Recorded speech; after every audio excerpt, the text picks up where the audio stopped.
শীতকাল মানেই পিকনিক। কলকাতায় চারিদিকে অনেক পিকনিক স্পট রয়েছে, আর পিকনিকের জন্য একটি আকর্ষণীয় জায়গা হলো আলিপুর চিড়িয়াখানা। কলকাতায় যতগুলো জনপ্রিয় পিকনিক স্পটগুলো রয়েছে তার মধ্যে আলিপুর চিড়িয়াখানা হলো অন্যতম।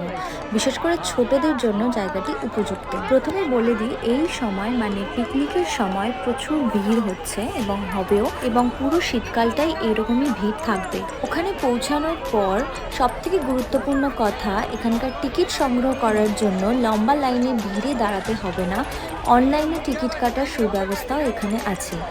ভিড়ে না দাঁড়িয়ে অনলাইনে কয়েক সেকেন্ডের মধ্যেই কেটে নিতে পারেন টিকিট। এর সঙ্গে অ্যাকোরিয়ামের টিকিটও কাটার ব্যবস্থা আছে। চিড়িয়াখানার টিকিট মূল্য 50 টাকা এবং অ্যাকোরিয়ামের টিকিট মূল্য মাত্র 10 টাকা। আমরা টিকিট কেটেই ভিতরে ঢুকে পড়লাম। অনলাইনেই টিকিটটা কেটেছিলাম এবং কিউআর কোড আপনারা বাইরেই দেখতে পাবেন, সেখান থেকেই আপনারা অনলাইনে কাটতে পারেন। এখানেও আমি কিউআর কোডটা দিয়ে দিলাম এবং টিকিটটা দেখতে ঠিক এরকমই লাগবে। ঢুকেই আপনারা দেখতে পাবেন এরকম একটা ম্যাপ অনুযায়ী আপনারা পুরো চিড়িয়াখানাটা ঘুরে দেখতে পারেন। এখানে রয়েছে জানা অজানা বহু প্রজাতির পশু পাখি এবং রয়েছে রয়্যাল বেঙ্গল টাইগার, আফ্রিকান সিংহ, জাগুয়ার, ভাল্লুক, শিম্পাঞ্জি, জিরাফ, জলহস্তি, কুমির, হরিণ, বিভিন্ন ধরনের পশু পাখি এবং সরীসৃপ প্রাণী। এখানে দেখতে পাচ্ছেন বারশিঙা মানে হরিণ এক প্রজাতির, সেটারও কোথা থেকে এসেছে আমি ডিটেলসে ভিডিওতে প্রথমেই দেখালাম।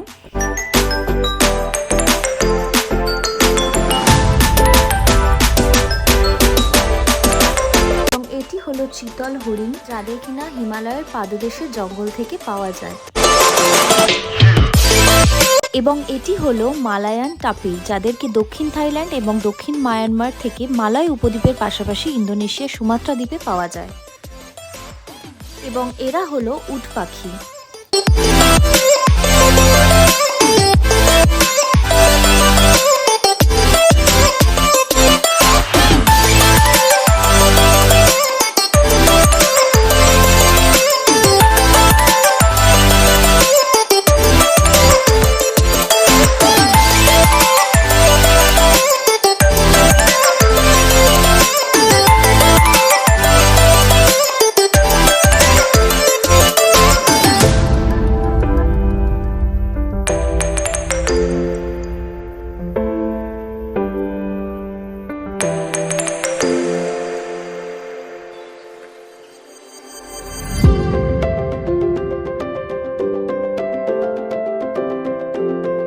আমরা যেহেতু পিকনিকের সময় গিয়েছিলাম তার জন্যই এতটা ভিড় হয়েছিল।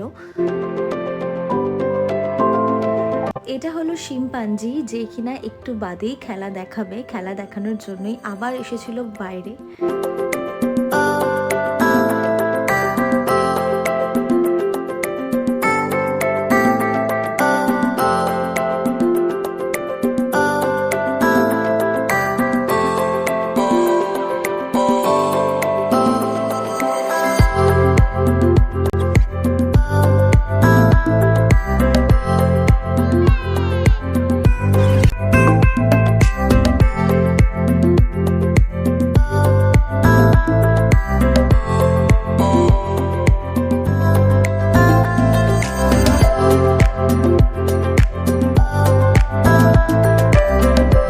এবারে আমরা যাচ্ছি বাঘ দেখার জন্য। বাঘ দেখার জন্য যতটা ভিড় হয়েছিল সেরকম ভিড় আমরা কোথাও পাইনি।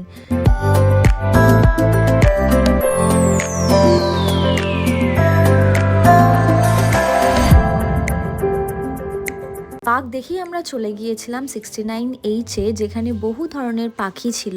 প্রথমেই ছিল সালফার ক্রেস্টেড ককাটু, একে দেখতে ভীষণ সুন্দর, কালারটা খুবই সুন্দর, লাল নীল, ভীষণ কালারফুল। পাখির জায়গাটা একটা রাউন্ড খাঁচার মতো ছিল, যেখানে কালারফুল অনেক ধরনের পাখি ছিল। এটা যেমন ব্লু অ্যান্ড ইয়েলোর মধ্যে ছিল। সবগুলোই কাকাতুয়ার প্রজাতির মধ্যেই পড়ছে।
বক, যাদের খাওয়ার জন্য ওখানে মাছ দেওয়া হয়েছিল। এরপরেই আমরা চলে গেছিলাম জিরাফ দেখতে। জিরাফের জায়গাতেও একটু ভিড় ছিল।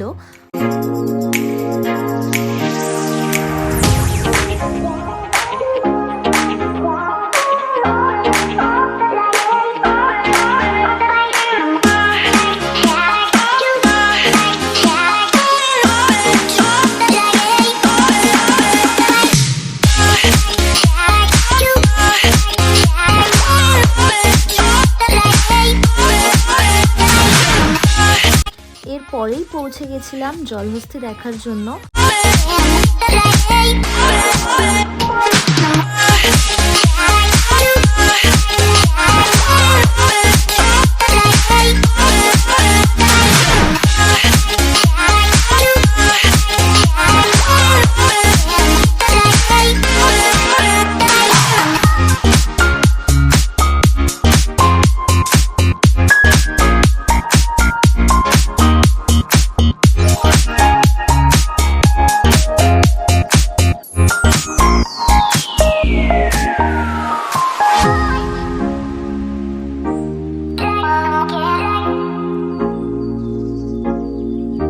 এটা যেমন ছিল এক প্রজাতির গিরগিটি, যেটা কিনা রোদের জন্য ওপরে ওরকম ভাবে শুয়েছিল, যেটা সবাই দেখতেও পায়নি ভালো করে।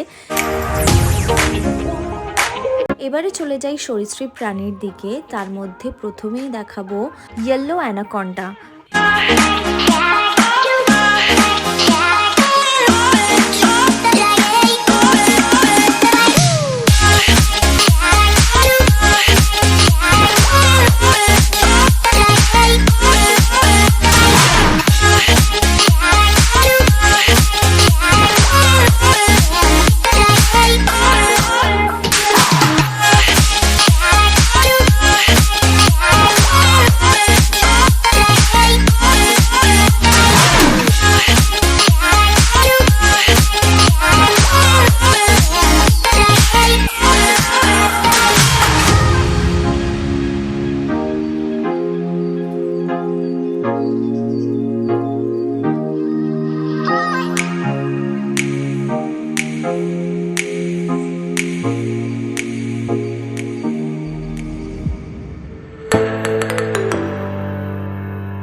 সব পশু পাখিদের খাঁচার বাইরে তাদের নাম এবং কোথা থেকে পাওয়া যায় এবং তারা কি খায় সব ডিটেলসেই লেখা আছে।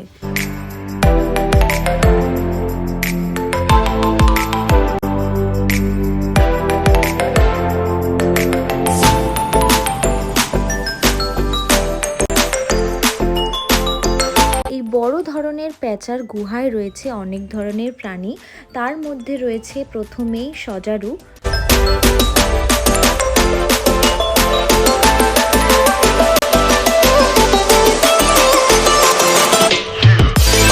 তারপরে রয়েছে লজ্জাবতী বানর, তার জন্য উপরে লজ্জা পেয়ে বসে আছে, দেখে বোঝাই যাচ্ছে ও নিচে নামেইনি। তারপরে আবার আছে সজারু। এরপরে রয়েছে ইন্ডিয়ান প্যাঙ্গোলিন। এরপর আসি সরীসৃপ প্রাণীদের অ্যাকোরিয়াম, যেখানে বিভিন্ন ধরনের সাপ আছে।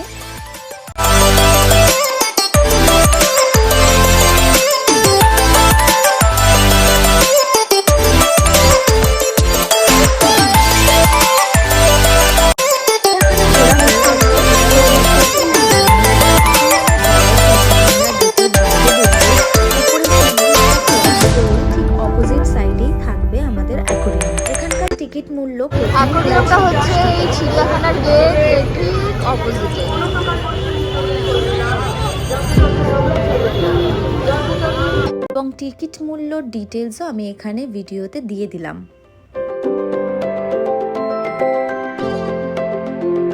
অ্যাকোরিয়ামের বাইরেও আছে বসার জায়গা, যেখানে বসে মানুষ খেতে পারবে এবং কিছুক্ষণ সময় কাটাতে পারবে, কিন্তু এটার টাইম বন্ধ হওয়ার 4:30 পর এটা বন্ধ হয়ে যায়।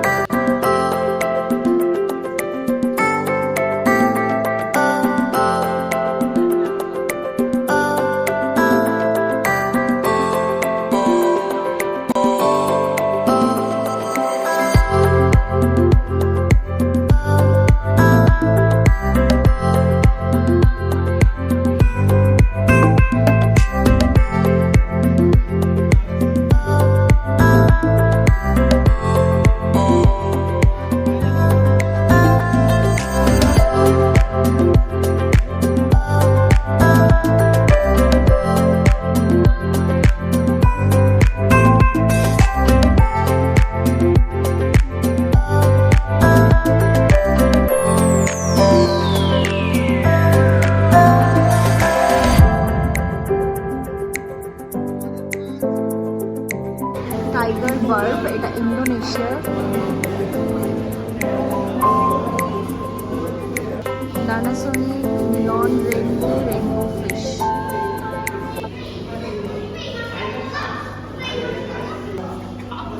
Parrot,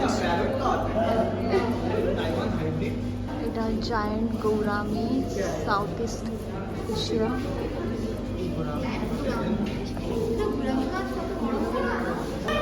flower horn, Malaysia.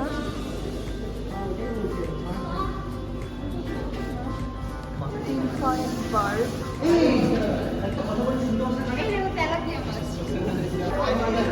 এটা জেব্রা।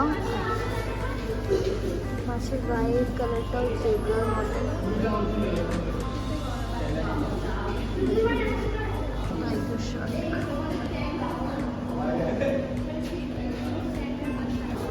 পোলার ব্লু, তাইওয়ান।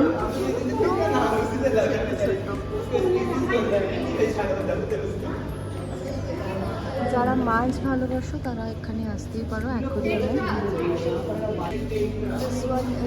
অস্কার। ভিডিওটা ভালো লাগলে নিশ্চয়ই লাইক করো, শেয়ার করো এবং সাবস্ক্রাইব করো, এবং পাশে থেকেও আমার এরকম ভিডিও আরও দেওয়ার জন্য।